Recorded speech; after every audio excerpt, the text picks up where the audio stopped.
বন্ধুরা, আপনারা কি আপনাদের অ্যাপ লকের পাসওয়ার্ড চেঞ্জ করতে চান? জানতে চান কিভাবে অ্যাপ লকের পাসওয়ার্ড চেঞ্জ করতে হয়? তাহলে আজকের এই ভিডিওটাকে স্কিপ না করে শেষ পর্যন্ত দেখবেন। তাহলে খুব সহজেই আপনি অ্যাপ লকের পাসওয়ার্ডকে চেঞ্জ করতে পারবেন। পিন থাকলে পিন চেঞ্জ করতে পারবেন, আর যদি প্যাটার্ন থাকে তাহলে প্যাটার্নকে চেঞ্জ করে নিতে পারবেন। কিভাবে চেঞ্জ করবেন তো চলুন এখন আমরা দেখে নিই। তো এর জন্য আপনাকে সবার প্রথমেই ফোনের সেটিংস ওপেন করতে হবে। তো আপনি ফোনের সেটিংস ওপেন করে নেবেন। সেটিংস ওপেন করে এখন এখানে স্ক্রল ডাউন করুন। এখন এখানে আপনি দেখতে পাবেন পাসওয়ার্ড এন্ড সিকিউরিটি, এখানে ক্লিক করবেন।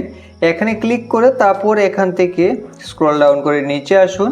তারপর এখানে প্রাইভেসি অ্যান্ড অ্যাপ এনক্রিপশনে ক্লিক করবেন।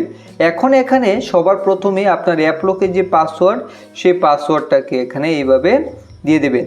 পাসওয়ার্ড দিয়ে দেওয়ার পর এখনই কিন্তু আপনি সেই পাসওয়ার্ডকে চেঞ্জ করতে পারবেন।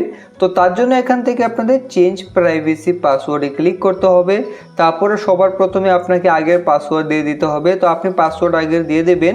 দিয়ে দেওয়ার পর এখন আপনি নতুন করে কি লক রাখতে চান, যদি পিন চেঞ্জ করতে চান তাহলে এখানে নতুন পিন দিয়ে দেবেন। আর আদার পাসওয়ার্ড টাইপসে ক্লিক করে আপনি চাইলে প্যাটার্ন দিতে পারেন, নতুন করে 4 ডিজিট পিনও দিতে পারেন। তো এখান থেকে আমরা পিন চেঞ্জ করব, তাই এখানে নতুন পিন এইভাবে দিয়ে দেব। তারপর সেই পিনটাকে আবার দিয়ে দিলেই এখানে আমাদের যে অ্যাপ লকের পাসওয়ার্ডটা চেঞ্জ হয়ে যাবে। তো এখন আমি আপনাদের ব্যাক করে দেখিয়ে দিচ্ছি। এখন যদি আমি ফোনে কোন ধরনের অ্যাপ্লিকেশনকে ওপেন করি তাহলে কিন্তু এখানে আমাদের নতুন যে পাসওয়ার্ড তা দিতে হবে, তাহলেই সেই অ্যাপ্লিকেশন আনলক হবে। তো এইভাবে খুব সহজেই আপনি কিন্তু অ্যাপ লকের পাসওয়ার্ডকে চেঞ্জ করে নিতে পারবেন।